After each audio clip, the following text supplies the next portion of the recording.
मुझे खेद है कि मैं सदन के सामने जो प्रस्ताव पेश हुआ है और जिस पर हमने काफ़ी देर तक चर्चा की है,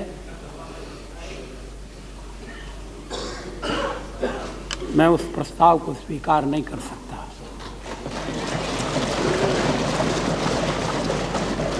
मुझे कहा गया है कि मैं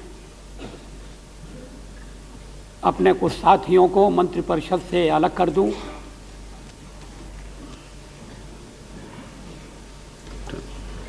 मुझे भी इस बात के लिए आलोचना का विषय बनाया गया है कि मैं उन मंत्रियों का बचाव कर रहा हूं। अध्यक्ष महोदय, ये मामला पहली बार नहीं उठा है। ये सिलसिला कई वर्षों से चल रहा है। मुझे याद है पिछले साल भी इस मामले पर चर्चा हुई थी और तब मैंने एक वक्तव्य दिया था जिसको कल मेरे मित्र श्री जॉर्ज फर्नांडिस ने उद्धृत किया था। मैंने कहा था कि neither the Constitution nor the law disqualifies a minister from holding office merely because a charge sheet is filed by the police or formal charges are framed by the court. इसे चुनौती नहीं दी गई है, दी भी नहीं जा सकती, लेकिन सवाल उठाया जा रहा है नैतिकता का। औचित्य क्या है? और उन्होंने इस्तीफे दिए। हरीन पाठक का नाम लिया गया है। हरीन पाठक हमारे कुछ कांग्रेसी मित्रों को इतना पसंद हैं, ये तो शायद उन्हें भी नहीं मालूम था। कल तो उन्हें प्रधानमंत्री बनाने की बात हो रही थी। बड़ी खुशी की बात है। अगर हरीन पाठक मेरे बाद प्रधानमंत्री बने, मुझे प्रसन्नता होगी। लेकिन तो हमारे कांग्रेस के मित्रों का क्या होगा? लेकिन हरीन पाठक का त्यागपत्र अलग परिस्थितियों में हुआ है, उनकी अपनी इच्छा से हुआ है। वो त्यागपत्र के लिए विवश नहीं किए जा सकते थे। उन्होंने जब त्यागपत्र की बात आकर कही तो उन्हें सलाह दी गई कि आप थोड़ा रुकिए, देखते हैं कि अदालत में किस तरह से मामला जाता है। लेकिन वो त्यागपत्र पर अड़े हुए थे, इसलिए त्यागपत्र स्वीकार कर लिया गया।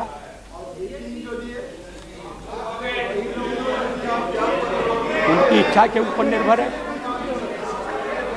प्लीज। लेकिन जिन तीन मंत्रियों मंत्रियों को मंत्रिमंडल से हटाने की मांग की जा रही है, उनके त्यागपत्र लेने का सवाल ही पैदा नहीं होता।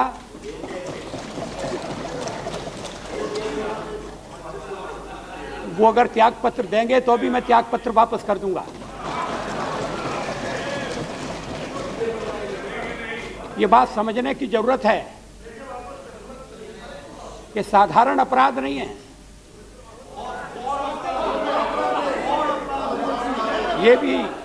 ये भी समझने की बात है कि वो मेरे सहयोगी हैं, मैं उन्हें जानता हूं। उनकी योग्यता के अनुसार उन्हें दायित्व सौंपा गया है जिसका वो अच्छी तरह से निर्वाह कर रहे हैं। मामला अदालत में है, फैसले तक रुकना चाहिए।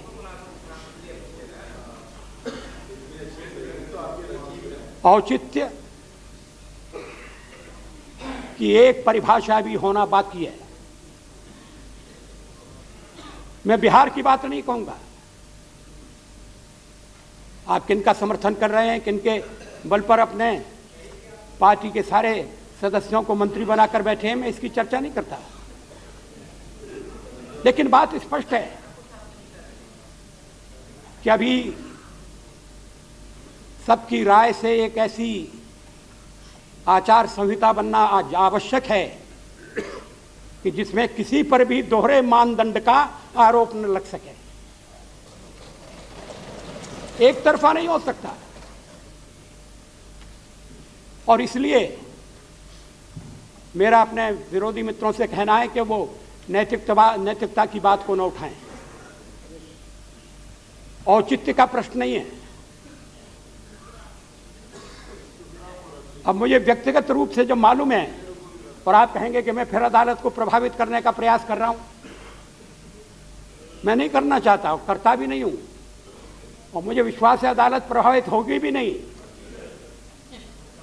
भले ही अच्छे से अच्छे वकील जाएं, कोई कोशिश नहीं किया। लेकिन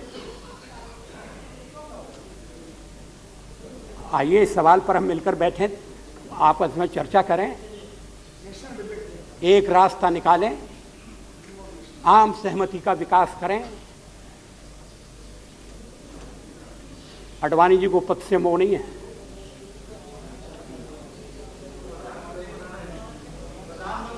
आखिर जब आरोप लगे गड़बड़ घोटाले के, आर्थिक गड़बड़ घोटाले के, आडवाणी सदस्य थे, इस्तीफा दे दिया। मैं जब तक निर्दोष साबित नहीं हो जाऊंगा, निष्कलंक प्रमाणित नहीं हो जाऊंगा, मैं नहीं आऊंगा। और वो नहीं आए और चुनाव लड़कर आए हैं। जनता किसके साथ है? हमारे वोट गिनाए जा रहे हैं, हम यहां बहुमत में बैठे हैं, मित्र दल हमारा साथ दे रहे हैं इस मामले में, और हम भी जो नेशनल एजेंडा है उससे बंधे हुए हैं। जानबूझकर, सोच समझकर हमने विवादग्रस्त प्रश्नों को छोड़ा है। कोई मजबूरी नहीं थी, लेकिन देश की परिस्थिति, राजनीति जिस तरह से करवट ले रही है, उसमें आवश्यकता है कि मिलजुल कर काम किया जाए। आखिर आप भी और दलों का सहयोग लेते हैं, उनके साथ सरकार भी बनाते हैं, बाद में तोड़ देते हैं। हमारी सरकार चल रही है, शायद आपको ये पसंद नहीं है। सरकार चल रही है, हमारे सब सहयोगी मित्र कुछ मामलों में मतभेदों के बावजूद साथ साथ काम कर रहे हैं। ये लोकतंत्र के लिए शुभ सूचना है, आपको इसका स्वागत करना चाहिए। लेकिन आप समझते थे कि ये मामला ऐसा है कि इस पर एनडीए बिखर जाएगी, टूट जाएगी। एनडीए एक होकर खड़ी है, एनडीए संगठित होकर खड़ी है। लेकिन मैं इस प्रश्न को एनडीए और प्रतिपक्ष का प्रश्न नहीं बनाना चाहता। अयोध्या का मसला नाजुक है, मैं उस भाषा का उपयोग नहीं करूंगा जो कल मेरे विरुद्ध प्रयुक्त की गई। मैं इस सदन में मौजूद था उस तारीख को, मेरा भाषण है। उस समय मैंने एक अविश्वास प्रस्ताव पेश किया था, वो भी रिकॉर्ड का हिस्सा है।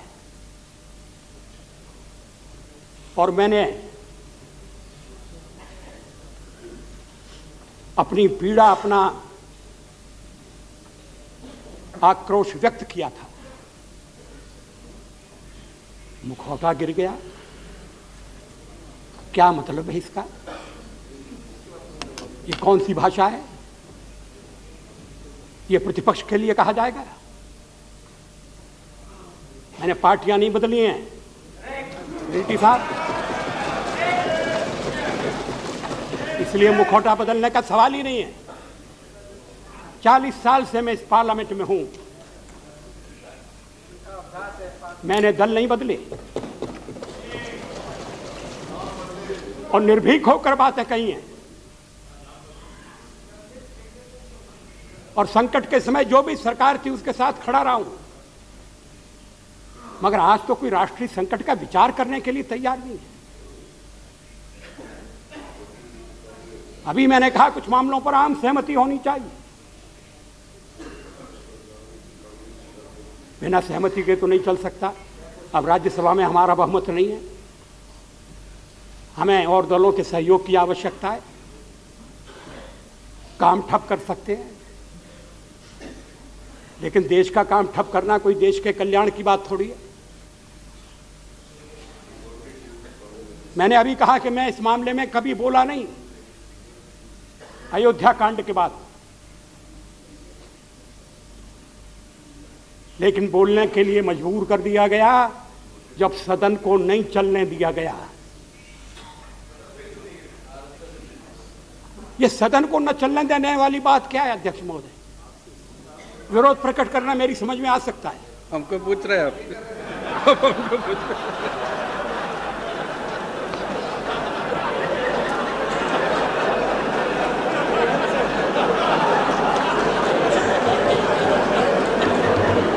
अध्यक्ष महोदय, आप जानते हैं कि प्रारंभ से और सोमनाथ चटर्जी यहां बैठे हुए हैं, इंद्रजीत गुप्ता का मुझे स्मरण हो रहा है, हम मिलकर बैठे थे, हमने कुछ फैसले किए थे। विरोध प्रकट किया जाए, मगर विरोध इस तरह से प्रकट होना चाहिए कि सदन का काम चलता रहे और देश के भाग्य से जुड़े हुए फैसले होते हैं। अब आप कहेंगे कि हम जब प्रतिपक्ष में थे तो क्या करते थे?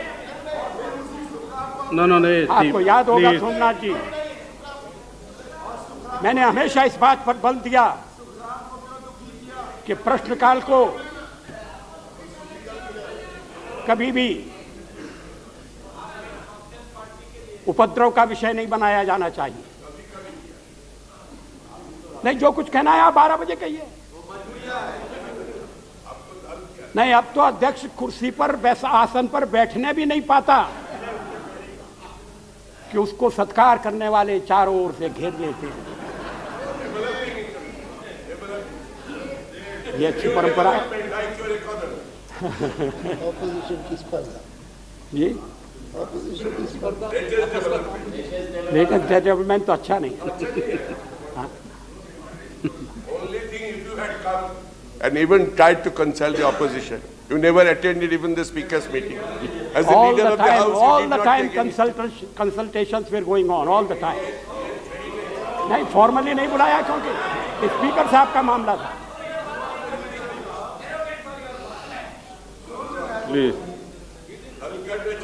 नहीं, अगर आपकी ये शिकायत है तो मैं मानता हूं कुछ शिकायत आपकी जा शिकायत है। वो लगातार आप Where is the leader of the house? Where is the leader of the government? When there is a crisis here? Leader of the country. So many times asked him. I will send that to the speaker's meeting. Please. नहीं, मुझे नहीं मालूम था कि आप मुझसे मिलने के लिए इतने व्यग्र हैं, नहीं तो मैं जरूर आता। आपके पास जो कुछ मांगने जाता आप तो देता नहीं हमको।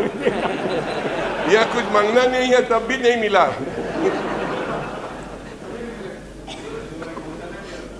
अध्यक्ष महोदय, कुछ ऐसे मसले हैं जिन पर राजनीतिक दलों को संयम से काम लेना होगा। अब कब मुझे सुनकर ताज्जुब हुआ, मेरे ऊपर आरोप लगाया गया कि मैंने राम जन्मभूमि और बाबरी मस्जिद के सवाल पर निंदा नहीं की।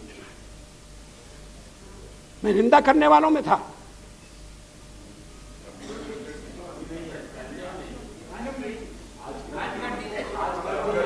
कर दिया पहले से। जयपाल रेड्डी, आपको समय है ना? Jaipal Reddy ji please. No please, no जब प्लीज। अब कहा जा रहा है कि राजनीतिक लाभ उठाने के लिए इस समय ये बात कही गई है। मैं उस पृष्ठभूमि को स्पष्ट करना चाहूंगा जिसके अंतर्गत मुझे कुछ शब्द कहने पड़े। सदन बंद है, कार्रवाई ठप है। क्या इसलिए ठप है कि प्रधानमंत्री विरोधी दल के नेताओं से नहीं मिल रहे हैं? वो तो प्रधानमंत्री काहे वैसा बात बोला है, काहे वैसे विवृत्ति दिया है। और मंत्रियों से नो प्लीज, नो प्लीज अध्यक्ष महोदय, आप गवाह हैं। प्लीज। कभी मुझे मेरी याद की गई हो, मैं आपके सामने उपस्थित न हुआ हूं, ऐसा नहीं हो सकता। ऐसा नहीं हुआ है अध्यक्ष महोदय। लेकिन जब 3 दिन, मैं 3 दिन नहीं बोला, संसद बंद रही, ठप रही, क्यों? मेरा वक्तव्य तो जिसको लेकर चर्चा हो रही है, मेरी तीव्र आलोचना हो रही है, वो तो बाद में आया है। और वो वक्तव्य नहीं है। मुलायम सिंह जी प्लीज, बाद में बोलना नहीं, ये ठीक नहीं है ना। Leader of the house is speaking, please understand what is this confrontation, please. हाँ, मैंने मेरी समझ में नहीं आया कि ये बंद करने का कारण क्या है। मंत्रियों को निकाल दीजिए, क्यों? आपकी मर्जी है इसलिए?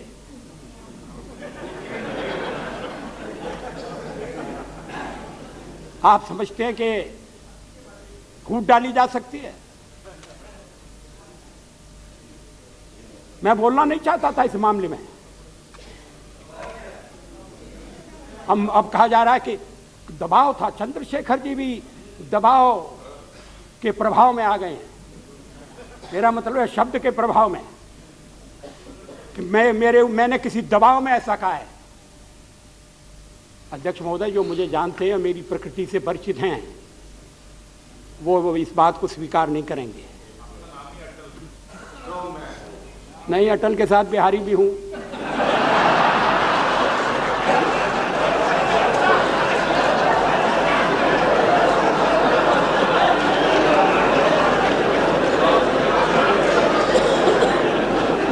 कोई दबाव नहीं था।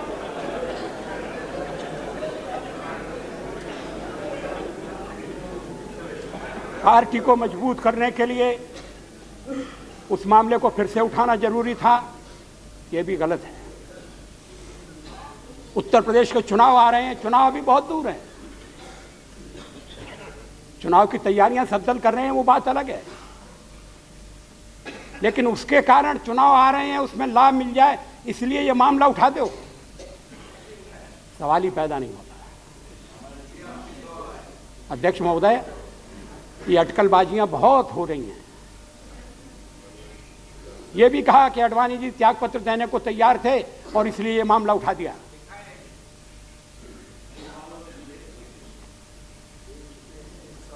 जब मैं आपके साथ बैठक में से बाहर निकला तो मीडिया ने घेर लिया। अगर किसी का दबाव था तो मीडिया का दबाव था।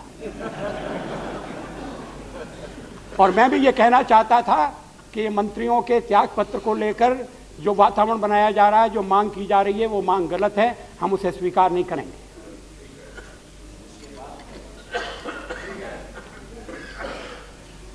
अब इसके बाद जो सवाल जवाबों का सिलसिला जारी हुआ, उसमें मैं 2 बातें स्पष्ट करना चाहूंगा। मैं पढ़कर बता सकता हूं। जॉर्ज फर्नांडिस ने कल वो मेरे वक्तव्य पढ़े थे। ये ध्यान रखने की बात है कि मैंने कोई सो मोटो वक्तव्य नहीं दिया। सवाल पूछे गए थे, सवाल का जवाब न दिए जाएं तो प्रश्नों को टाल गए हैं। एनडीए में गड़बड़ शुरू हो रही है, मुझे कहना पड़ता है कि नहीं हो रही। अब इस पर आपत्ति की जाती है। आडवाणी जी के साथ कोई मतभेद नहीं है, मगर मतभेद है, ये प्रचार हो रहा है और उन्हें संतुष्ट रखने के लिए मैंने ये मामला उठा दिया है। किसी ने तो यहां तक कहा कि हम हिंदुत्व की धारा पर वापस जाना चाहते हैं, इसलिए ये मामला उठाया गया है। जो धारा हमारी तय है वो तय है। मित्र दलों के साथ हमने जिस आधार पर समझौता किया है वो कायम है, उससे हटने का प्रश्न ही पैदा नहीं होता। और यही बात मैंने दूसरे सवाल के जवाब में कही। मैंने कहा कि अगर ये मामला हल कैसे होगा, हमने कहा आपने राम मंदिर की बात कही है, मैंने कहा राम मंदिर बनने के दो ही रास्ते हैं, एक अदालत उस जमीन को दे दे और जो राम मंदिर बनाना चाहते हैं वो अदालत से जीत जाए, अदालत उनके पक्ष में फैसला कर दे तो मंदिर बन सकता है। और दूसरा, अगर आपस में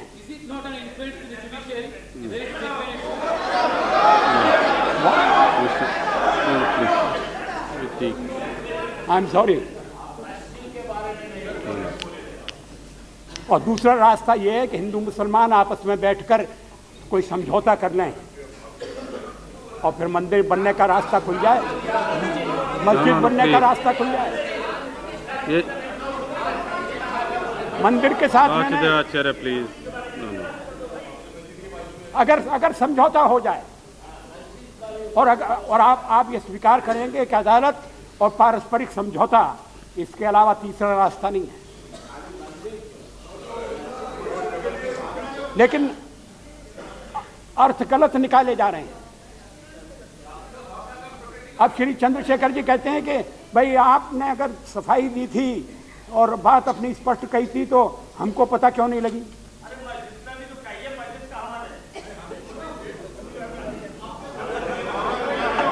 आप बार बार हमारा नाम ले रहे हैं। मुझे आश्चर्य इस बात पर हुआ। मैंने पहले दिन से ये कहा है कि मेरी समझ में ये नहीं आता कि मंत्रियों का इस्तीफा क्यों मांगा जा रहा है। मैंने ये कहा कि अगर प्रधानमंत्री का वक्तव्य गलत छपा तो 8 दिन तक प्रधानमंत्री ने उसका स्पष्टीकरण क्यों नहीं किया। अगर आप सदन के बाहर 3 वक्तव्य दे सकते थे तो चौथा वक्तव्य स्पष्टीकरण का भी सदन के बाहर दिए होते। आप जितना भाषण दें, मैं भी बहुत दिनों से आपके साथ हूँ, आपको जानता हूँ, लेकिन अगर आप बाहर भी बयान दिए होते तो ये सदन 8 दिन बंद नहीं रहता और हम आपके बात को कॉन्ट्रडिक्ट नहीं करते। मैं भी अध्यक्ष महोदय ने बड़ी कृपापूर्वक एक दिन नोटिस भेजी कि पार्टियों के नेताओं को बुलाया है और प्रधानमंत्री को और पूर्व प्रधानमंत्री चंद्रशेखर जी को बुलाया है। नोटिस मेरे पास भी गई, आपके पास भी गई, आप नहीं आए। अगर उस दिन भी आए होते तो सदन चलता।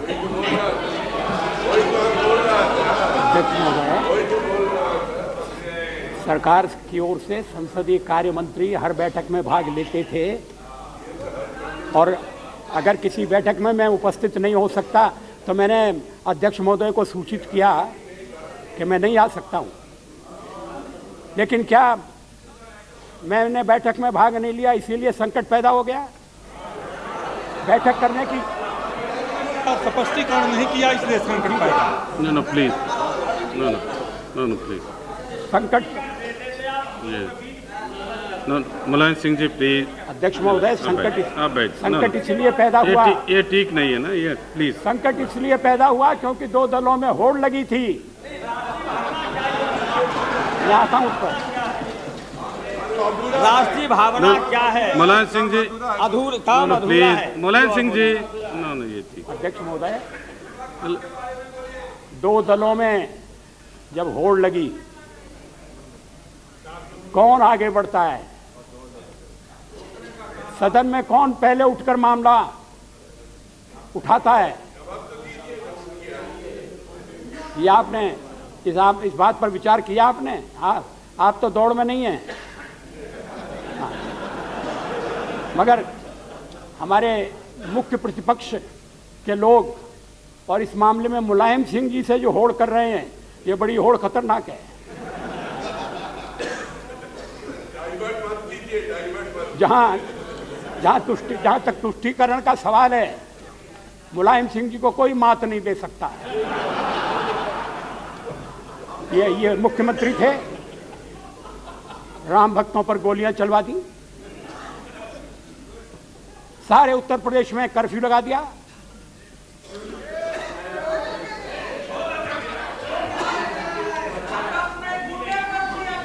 कोई आना नहीं पाएगा,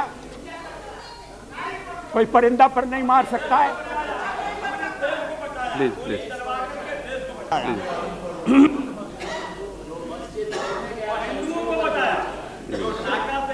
दुनिया के सारे मुस्लिम देशों में मंदिर टूटे हैं, No, no, please. उन मंदिरों की भी हिफाजत हमने की। ये तो आपने बहुत अच्छा काम किया, लेकिन ये सवाल ऐसा नहीं है जिस पर राजनीतिक दलों में होड़ हो। इस होड़ से बचना पड़ेगा। मैं विषय को टाल नहीं रहा हूं। मैंने अपने वक्तव्य का जो बातचीत हो रही थी, मैंने उसमें कहा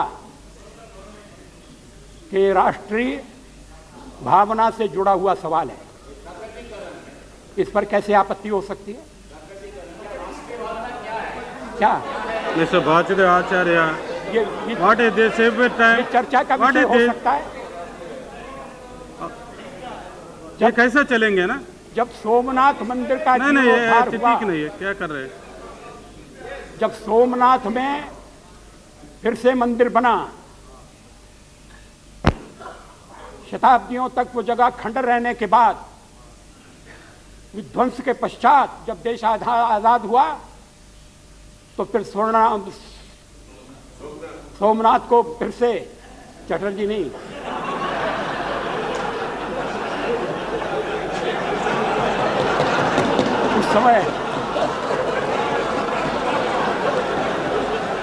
उस समय जो बातें कही गई थी, जो विचार थे, जो भूमिका थी, क्या राम मंदिर के निर्माण के बारे में वो लागू नहीं होती? अगर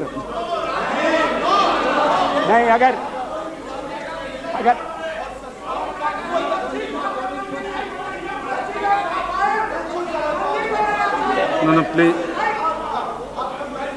mister Manish Sankaraiah, please. Manish, no, आप बैठ जाए। ये रिप्लाई देने को ये जयपाल रेड्डी साहब है ना, आप बैठ जाए please. This will not go on और रिकॉर्ड। हिंदू मंदिर है इसलिए बन रहा है, इसलिए राष्ट्रीय चेतना का भावना का सवाल है, ऐसा नहीं है। No, please take your अभी seat. कुछ दिन पहले You are also disturbing the house. No, Atal ji, there have been many discussions on this on the floor of the house, also outside. Not a single member, not a single party has ever said there should not be any temple. The question is only whether on that spot. Therefore, it was suggested during VP Singh's time that land will be given next to that. You can build any temple you want. Therefore, there was no question of anybody standing in the way of construction of a temple. Question is at what spot? That when you say it is adhura kaam hai, and you say it represents a national sentiment, then the question has arisen. Otherwise, why? नहीं, ऐसा नहीं। अध्यक्ष महोदय, राष्ट्रीय भावना के अंतर्गत क्या इस तरह के प्राचीन, पुरातन और पवित्र मंदिर का निर्माण नहीं आता? मगर वो मंदिर का निर्माण सहमति से होना चाहिए, सबकी राय से होना चाहिए, यही मैंने कहा है।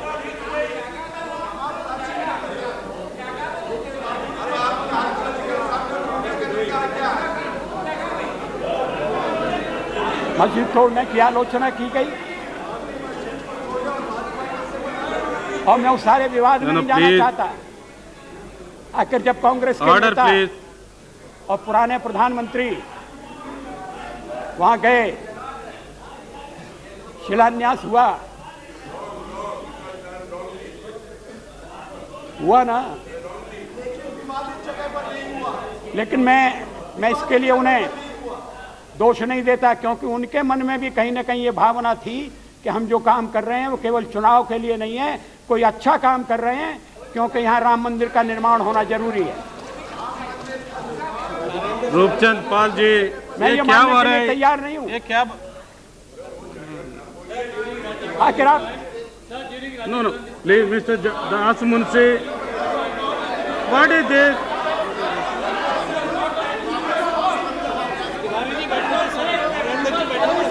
No, please. Nothing should go on record except the Prime Minister's reply, please. अध्यक्ष महोदय, यहाँ श्री ना बैठ जाए प्लीज। नारायण दत्त जी तिवारी बैठे हुए हैं।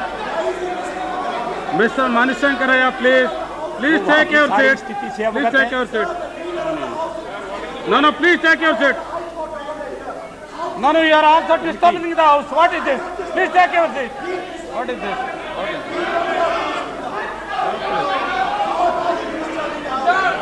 No, this will not go on record, please. अध्यक्ष महोदय, मिस्टर मणिशंकरैया थोड़े प्लीज दिन टेक योर पहले- सीट। ये ठीक नहीं है, please take your seat, Khalsa Panth please की take your seat. What is this? त्रिशताब्दी why are disturbing the house? त्रिशताब्दी मनाने का आयोजन किया गया। I am not allowed you, please take your seat. क्या वो राष्ट्रीय What is भावना का प्रकटीकरण नहीं था? This will not go on record. Nothing should go on record. Khalsa की स्थापना Except the Prime Minister's 300 report, वर्ष पश्चात- reply, nothing should go on record. सारे राष्ट्र के लिए एक समारोह था, राष्ट्रीय समारोह था। भले ही खालसा पंथ एक पंथ है, लेकिन हमारे राष्ट्र जीवन का एक महत्वपूर्ण अंग है। मुझे याद है डॉक्टर राजेंद्र प्रसाद ने सोमनाथ के अवसर पर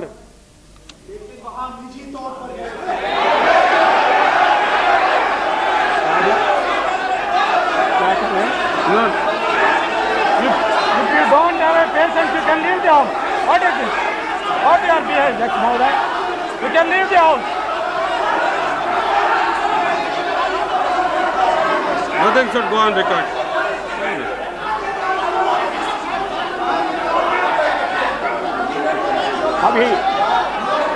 अभी हमने फैसला किया है। If you don't have Mumbai में- patience, you can leave the house. From the beginning, you are disturbing the Prime Minister.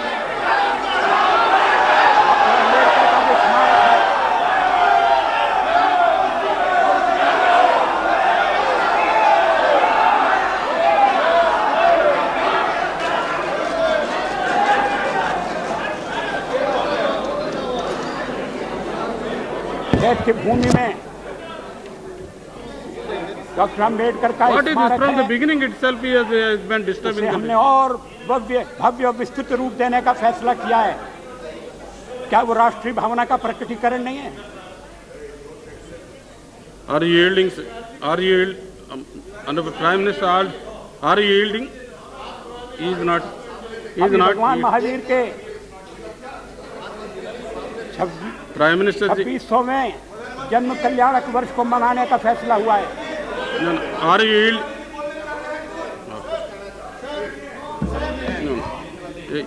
He yielded, please. श्रीमान No, he yielded. माननीय प्रधानमंत्री जी ने जो बाबरी मस्जिद के आकार प्रकार और जो मंदिर शिलान्यास के बारे में कहा, शायद जो तथ्य उनके पास आए हैं वो त्रुटिपूर्ण हैं और सही नहीं है।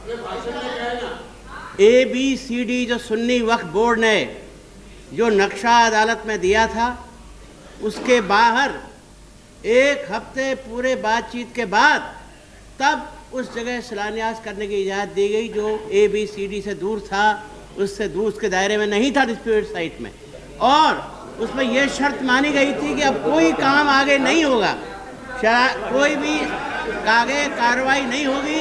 और इस सदन में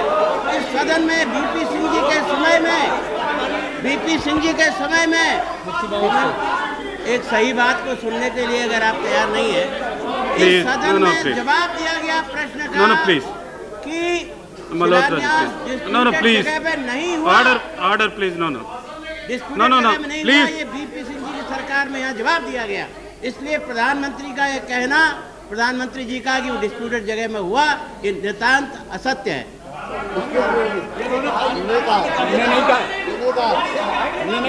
No, please. No, आप बैठ जाए, प्लीज। मिस्टर चिमनमानंद स्वामी, प्लीज आप बैठ जाइए। अध्यक्ष महोदय,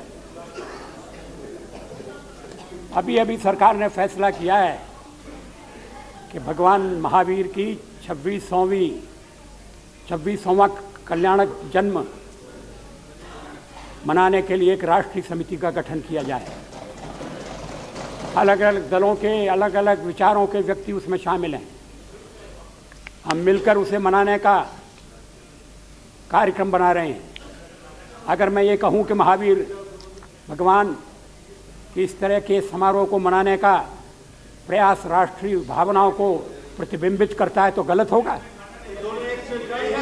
क्या परिभाषा करना चाहते हैं आप? आखिर तो भावना का सवाल है। और मैं आपको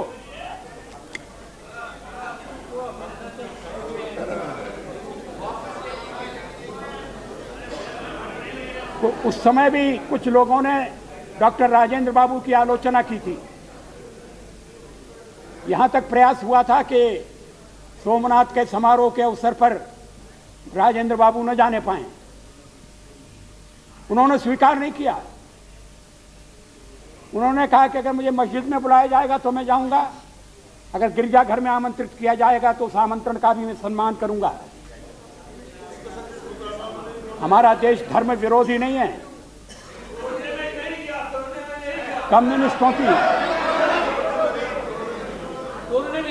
कम्युनिस्टों की विचारधारा अलग है, लेकिन सर्वधर्म समभाव, हर धर्म के प्रति आदर का भाव, बराबरी का भाव, बराबरी का आचरण में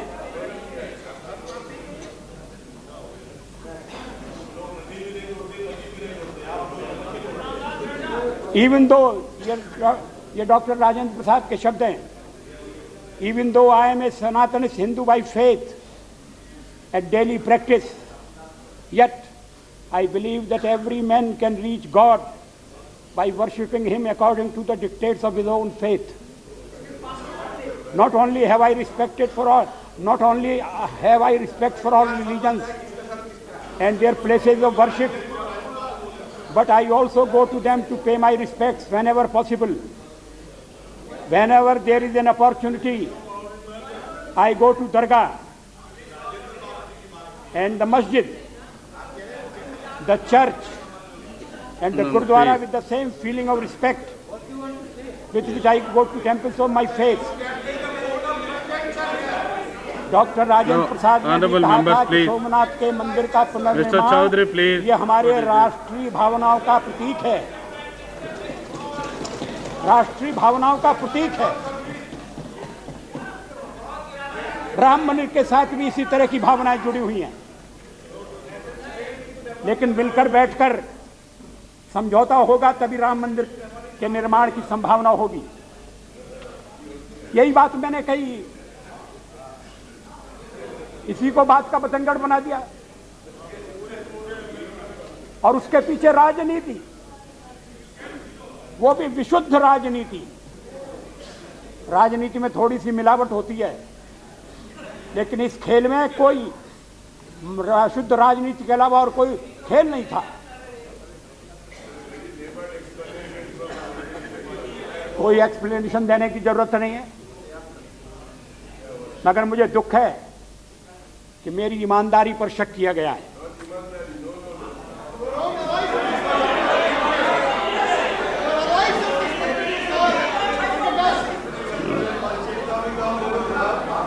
अध्यक्ष महोदय, मेरी जिंदगी खुली हुई किताब है। मेरे विचारों से मतभेद आप रख सकते हैं और मतभेद के विषय भी मैं छुपाता नहीं हूं, लेकिन ये कहना कि मैं एक मुखौटा धारण किए रहता हूं,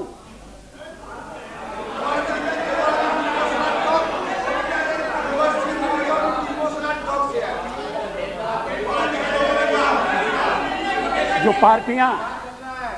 पार्टियां बदलते हैं, मुखौटा नहीं, शरीर का शरीर, पूरा शरीर बदल देते हैं और शरीर के साथ शायद आत्मा भी बदलते हैं, वो मेरे ऊपर आरोप लगा रहे हैं।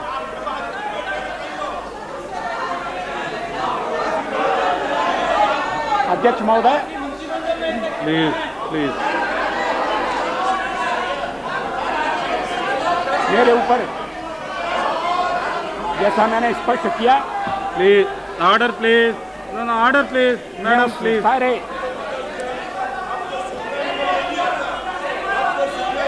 No, Somnath Babu, please. Somnath Babu. Somnath Chatterjee, please. What is it? No, no. अध्यक्ष महोदय, Order. Order. Order, please. राष्ट्रीय भावना का प्रकटीकरण केवल अयोध्या में राम मंदिर के निर्माण से ही नहीं होता है। हमारी राष्ट्रीय भावना अन्य अनेक महापुरुषों और महास्थलों से जुड़ी हुई है। और इस संबंध में मैंने चैत्य भूमि का उदाहरण दिया। वहां भव्य राष्ट्रीय स्मारक का निर्माण करने का हमारा फैसला है।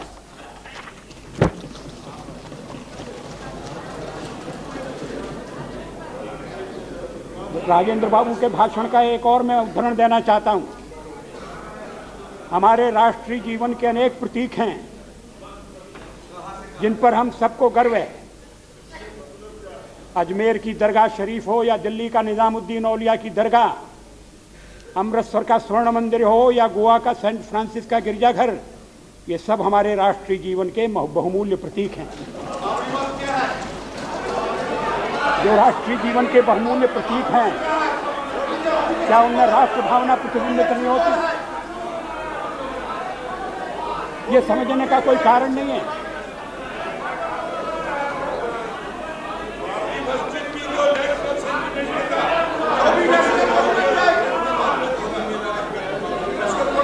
Please, order. Order, please.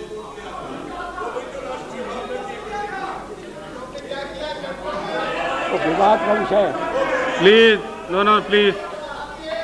अध्यक्ष महोदय,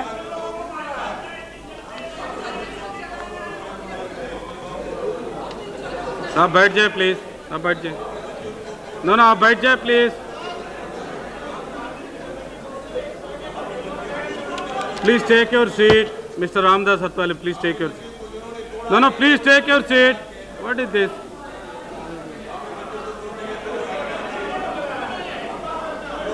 मेरा निवेदन है कि दिस इज टू मच। बैठ जाए ना। इस सवाल को दलगत दृष्टि से देखने की एक सीमा होनी चाहिए।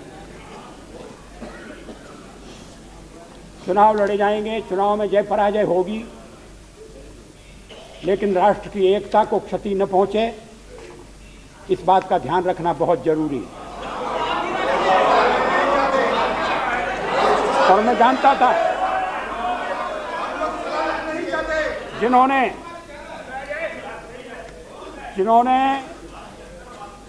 त्याग पत्र के सवाल को जानते हुए भी कि वो राम मंदिर के साथ जुड़ा हुआ है, संसद को 3 दिन ठप रखा और 3 दिन के बाद भी ये विरोध की कार्रवाई चलती रही।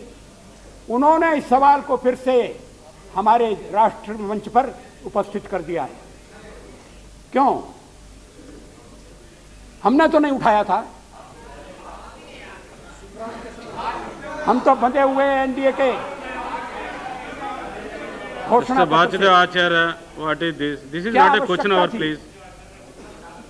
त्याग पत्र की मांग पिछले साल हो चुकी थी, त्याग पत्र की मांग ठुकराई जा चुकी थी। उसके लिए इतना बड़ा कदम उठाना कि पार्लियामेंट नहीं चलने दी जाएगी। ये संसार का सबसे बड़ा लोकतंत्र है। मतभेदों के बावजूद हम लोकतंत्र को आगे बढ़ाने का प्रयास कर रहे हैं, उसमें सफलता भी पा रहे हैं। लेकिन अगर भावना से जुड़े हुए मसले उठाए जाएंगे, आखिर पार्लियामेंट क्यों बंद रखी गई? क्या उत्तेजना थी? और उसमें एक होड़ हो रही थी। मैंने अभी आपसे कहा कि आप मुलायम सिंह से इस होड़ में आगे नहीं बढ़ सकते। इसके लिए आपको स्वतंत्र होकर जरा गंभीरता से विचार करना होगा। ये प्रमुख विरोधी दल से मेरा आग्रह है। हम एक गठबंधन की सरकार चला रहे हैं। जो हमने काम किए हैं उनकी कसौटी जनता होगी, वो फैसला करेगी। लेकिन भावनात्मक मुद्दे उठाने का काम कोई भी अगर एक दल करेगा, एक व्यक्ति करेगा, तो उसका परिणाम होगा। हमने कुछ मुद्दे छोड़ दिए, इस पर हमारा मजाक बनाया गया। उनमें एक राम मंदिर भी है, और राम मंदिर का मामला उठा के अगर सवाल न पूछे जाते तो मैं उत्तर न देता। मैंने प्रेस कॉन्फ्रेंस नहीं बुलाई, सो मोटो स्टेटमेंट नहीं दिया। अगर मैं उत्तर न देता तो आरोप लगाया जाता कि उत्तर नहीं दे रहे हैं। सही उत्तर दिया है। That is the danger. इस पर बहस हो सकती है क्या? इस पर बहस हो सकती है क्या सही उत्तर है, और इसका फैसला जनता भी करेगी आखिर में जाकर। हम उसके लिए तैयार हैं, लेकिन भावनाएं भड़काने का काम नहीं होना चाहिए।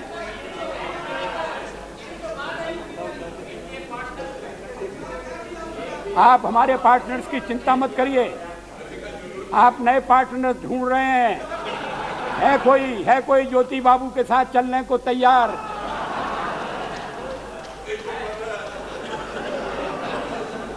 मुलायम सिंह जी की राय अलग है।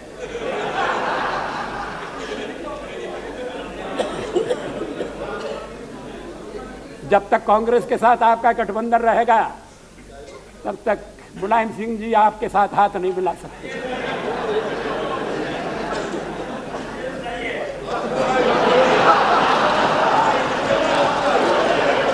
उसके लिए तो आप आए।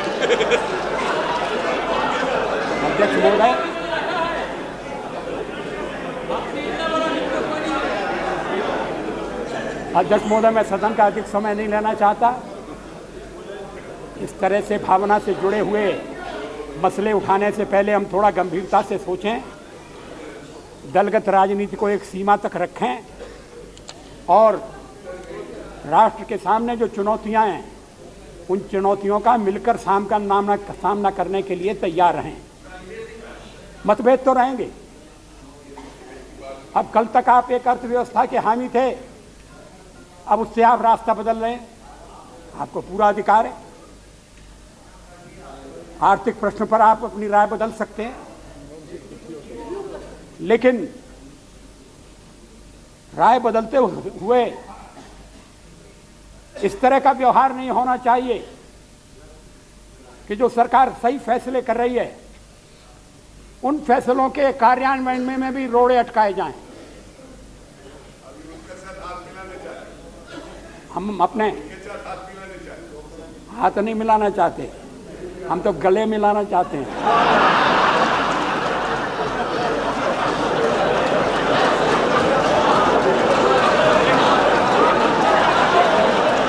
अगर मिलाने की बात है तो फिर गले मिलना चाहिए, और इफ्तार का मौका है, हाथ मिलाने से काम नहीं बनेगा, मगर गले मिलाना चाहिए, गले काटना नहीं चाहिए। अध्यक्ष महोदय, एक दो से गले मिलने का सवाल नहीं है। सारा देश जब चुनौतियों का सामना करने के लिए इकट्ठा होगा, तब सारे देश को सफलता मिलेगी। हम उसी दिशा में आगे बढ़ना चाहिए।